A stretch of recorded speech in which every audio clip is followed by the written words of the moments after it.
The 1920s in Chicago weren't just about jazz and flappers. They were a wild time in American history during the Prohibition era.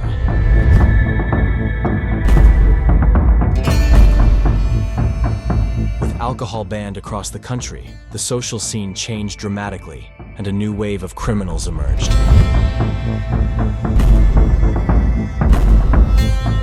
The streets of Chicago were taken over by bootlegging, secret bars, and the control of organized crime.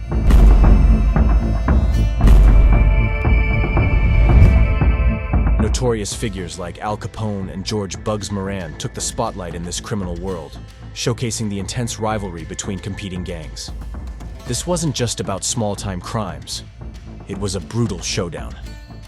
Gangs fought hard for control over territories, profitable operations, and the power that came with it in the city's criminal underground.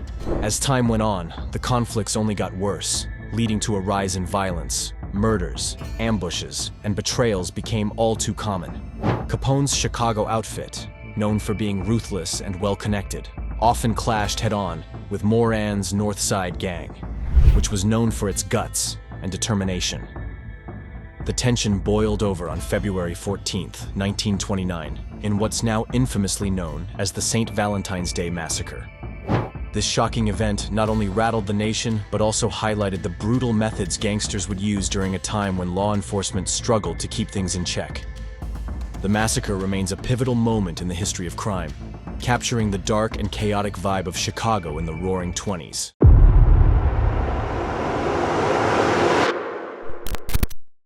Chapter 1.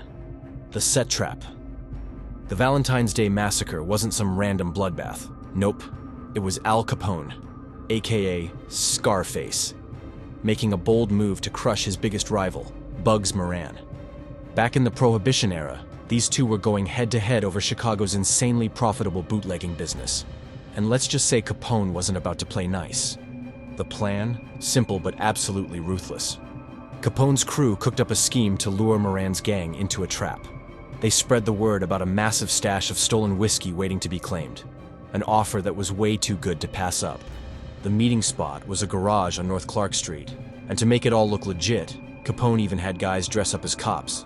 So, on a freezing February morning, Valentine's Day, 1929 to be exact, 7 of Moran's guys showed up at the garage. They were probably buzzing with excitement, thinking they were about to score big. But things took a dark turn fast. As soon as those garage doors creaked open, they were met with Capone's men armed with Tommy guns, ready to unleash hell.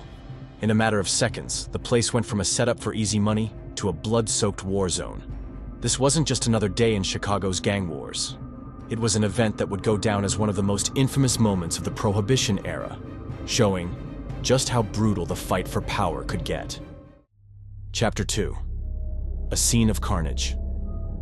It all started around 10:30 a.m. when 2 fake cops and 2 other guys in regular clothes walked into the garage. Moran's crew? Totally caught off guard. They figured it was just a routine raid, no big deal. So, like good little gangsters, they handed over their weapons and lined up against the wall.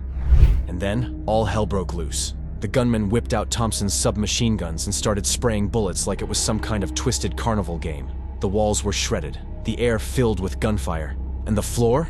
Well, it was soaked in blood by the time they were done. When the shooting stopped, 7 men were left lifeless on the floor. Among them were some of Moran's top guys like Albert Kachelek, better known as James Clark, and the Gusenberg brothers, Frank and Peter. But guess who wasn't there? Bugs Moran himself. Talk about a lucky break. He showed up late that day, and when he saw what looked like a police raid, he decided to steer clear. That one decision saved his life, but completely wrecked his gang.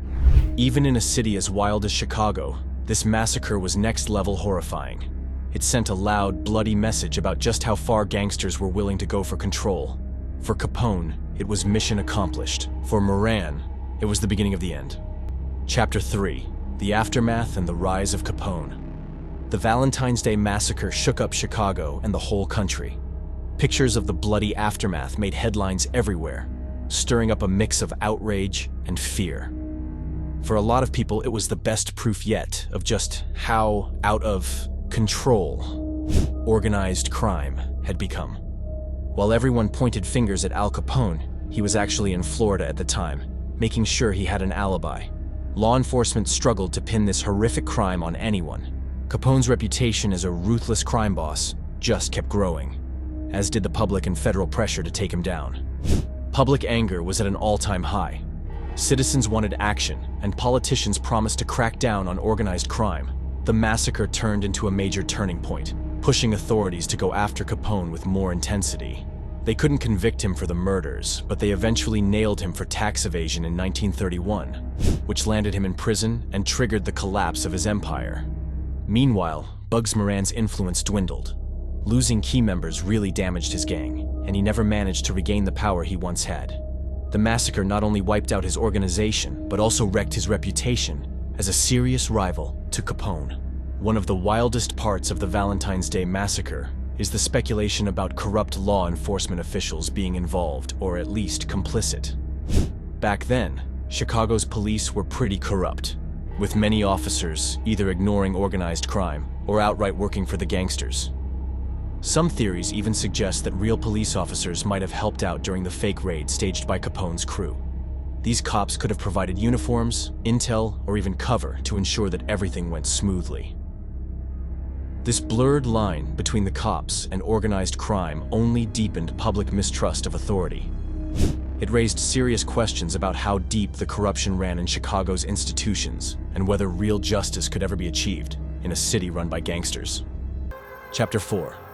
Mystery and Legacy. The Valentine's Day Massacre is still a major mystery, even after all the outrage and investigations. Nobody was ever convicted, and we still don't know who the gunmen were. Some people think it was Al Capone's crew, while others believe rival gangs, or maybe even corrupt law enforcement, had a hand in it.